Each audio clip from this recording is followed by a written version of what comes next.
Next po dito would be gender identity. So gender identity naman is your deeply felt internal and individual experience of your gender. No? So some of this may correspond to the sex assigned to you at birth. No? So ibig sabihin ng pinanganak ka, ito yung inilagay sa birth certificate mo ng doktor at maaari din hindi tumugma ito doon sa sex assigned at birth. Kapag tumutugma ang iyong ari na kung saan ay in-identify nung pinanganak ka at yung identity mo nung lumaki ka, ang tawag doon ay cisgender person. So, kung ikaw ay pinanganak na yung penis, ang paglaki mo, pagkilala mo sa sarili mo ay lalaki, cisgender man. Okay? And the other one is cisgender woman. Sa transgender naman, ito naman po ang mga individuals who refer to themselves and identify themselves with a gender that is not coinciding with the one that is assigned to them at birth.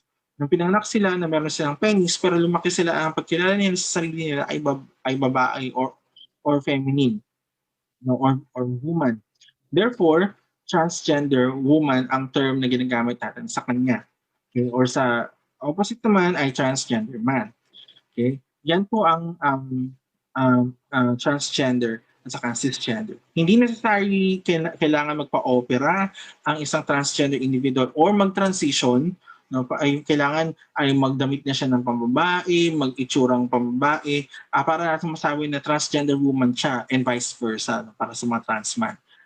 Ang sinasabi lamang natin dito is that as long as they identify themselves, ang kanilang identity at dun sa kanilang opposite doon sa kanilang assigned sex, transgender na po yun. Kasi yung pagta-transition, it's a personal journey. No? It's a personal decision that they have to make if they want to transition to the gender that they identify with. So meron pong iba na that are comfortable with transitioning. There are some na hindi pa komportable. So we don't judge na, we don't force them to actually go into transition pag sinabi ng trans woman siya or trans man. Next is non-binary. No? So these are individuals who refer to themselves that they are not exclusively male or female. So ito po yung mga tao na they don't believe in the system of there are only two sexes or two genders in the world. Okay, so sila po yung mga non-binary. They may be outside of that system. Genderqueer naman are those individuals who believe in the binary system. So ito naman po yung mga tao na naniniwala na masculine, feminine, male, and female. And they identify somewhere in between. Genderqueer po ang tawag doon. Gender fluid are individuals who identify themselves as this identity, and then somewhere along in their lifetime, nagbago yung identity nila. Pwede po pa yung mangyari yon? Yes. Because habang lumalaki sila, or habang mas tumatanda sila, mas naiintindihan na nila yung kanilang mga sarili. Mas nagkakaroon sila ng mga realizations. Therefore, nagkakaroon sila ng parang epiphany, yung parang, ay, hindi yata ito yung mas appropriate na identity para sa akin. And therefore, I will change my identity. Some homosexual men in the Philippines, when after series of consultations and counseling, and halimbawa yung mga to, nawatin sila ng mga talks, na malalaman nila na parang, hindi pala ako homosexual, hindi pala ako cisgender person, parang ganon. Cisgender, ang mga homosexual kasi ay cisgender. So, ibig sabihin nun, na-attract sila to the same sex or same gender, pero ang tingin nila sa katawan nila at saka sa sarili nila ay tumutugma. Now, if I have a penis, I still see myself as a man attracted to another man. So, that's cisgender, pero ang kanyang sexual orientation ay homosexual or romantic. Pero ang gender fluid naman, so maaring nakita niya yung sarili niya na homosexual siya, pero nung further examination, ay mukhang hindi. Mukhang babae talaga. Babae talaga yung identity ko from the get-go. And dinideny ko lang siya. So, fluidity. So, maaari niyang identify yung sarili niya because ang paniniwala sa gender identity, we are existing in a spectrum. Ibig sabihin, hindi tayo fixated in one point in our lives tungkol sa ating sexual orientation and gender identity. We move somewhere, no, like a pendulum. Some individuals are moving faster and some individuals are just very slow, no, and some individuals are already fixated in a certain identity for the rest of their lives, but some, they move very fast, no, in their identity, in the identification of themselves, no, at maaari pong mangyari yan. Okay, so tingnan po natin yung case ni Angie and Joey King. No? Ito po yung isang sikat na trans couple dito po sa Pilipinas. At tingnan po natin ang kanilang story. Wait lang, baka walang audio. I will have to share it again. Ayun, meron pa lang siya. When you were growing up, what was your idea of love? Oh my god, I feel like a beauty queen.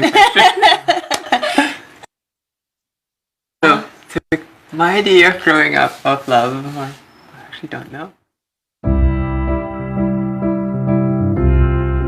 We had a point where we almost both let go because we were fighting so often. The relationship was super toxic already, where waking up and going to bed was angry. And it was very difficult to do this on a daily basis.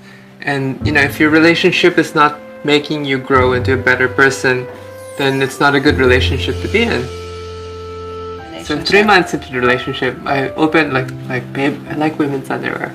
And it started there. And I always thought that I was going to be single for the rest of my life. It was like I guess, an expectation. Like, no one's going to understand me. I'm never going to have a partner.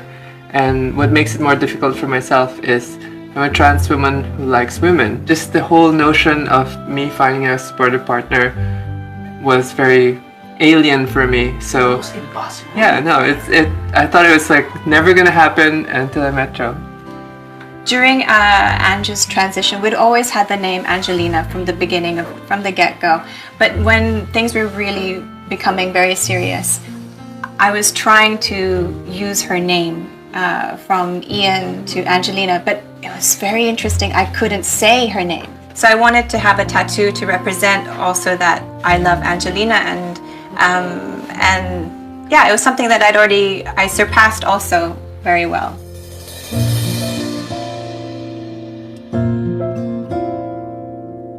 Probably the most difficult time for me as your spouse was the confirmation that you are going to transition. When you told me, babe, this is what I want with my life. This is when Dad had recovered and you started looking at your life in different perspectives. That's when I knew that, oh, okay, this is no longer fun time. This is no longer carnival time. This is really serious already. We landed in one of the airports where it was super struggle. Like, the airport security was a struggle. Literally being looked at head to toe, twice, thrice, asking someone else to look just for, yeah. And looking at her with disdain. I was in a car show and I had to use the bathroom. And in the bathroom were, I guess, the promo girls, and some of them gave me like... Stink eye. Not just stink eye. But she said something to you. Yeah, she said, dapat hindi ka dito. And I go, maghuhugas lang. I get that a lot from people who've known me for a long time but haven't seen me. And they're like, it's my first time to see you. How do I do this? And I explain, like, female pronouns. It's like, I prefer female pronouns, but I can't force anyone to use female pronouns. So it has to come from you. It cannot be like, you need to use female pronouns. That's where I come in. That's where I come in and say, you need to use the proper addressing for her. That's sorry. No, but really I do.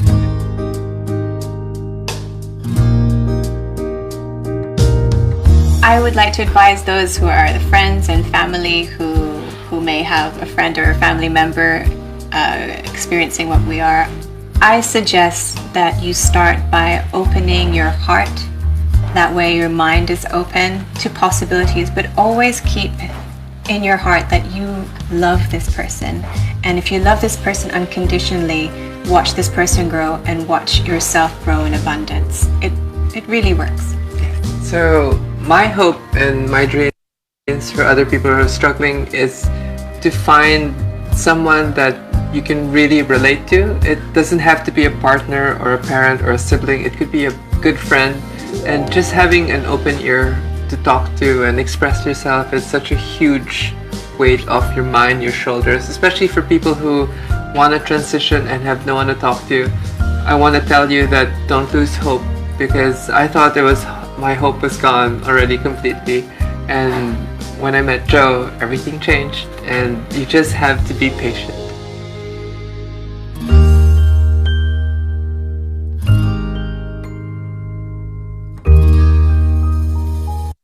Okay, so in their case, mapapansin po ninyo that Angie King is a trans woman.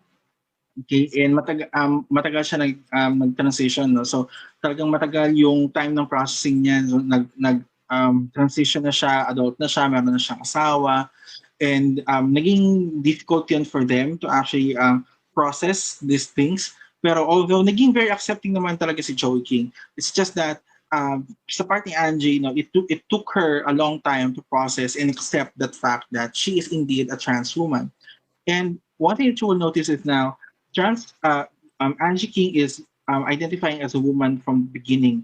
It's just that dinideny niya lang talaga yon, no? And since in-identify niya sarili niya as a trans woman who is attracted to Joey King, another woman, so isa po siyang, ang kanyang, ang kanyang sexual orientation ay isa po siyang homosexual or homo-romantic. So yun po yung ibig natin sabihin nun. So isa po siyang lesbiana na trans woman. So a trans person can actually be a heterosexual, homosexual, or bisexual, pansexual, and other categories na sinabi ko doon sa sexual orientation. So kasi nga hindi nga sila kumbaga parang automatically magkakabit, no? Yung ating gender identity is our self identification of who we are, while yung sexual orientation is the one kung kanino po naman tayo na-attract. And usually magkahiwalay yung dalawang bagay na yon. Although meron siyang parang somewhere na it's existing in your body, but when you understand it, you also have to accept that there are some individuals na hindi siya automatically na kung trans person ka, dapat ay ano ka, ang tawag nito, homosexual ka din. In the case of Angie, she is, kasi lesbian siya. Pero sa some trans women naman who are attracted to the opposite sex, the opposite gender, they are heteroromantic or heterosexual. So straight sila na trans person. So yun pong ibig sabihin doon.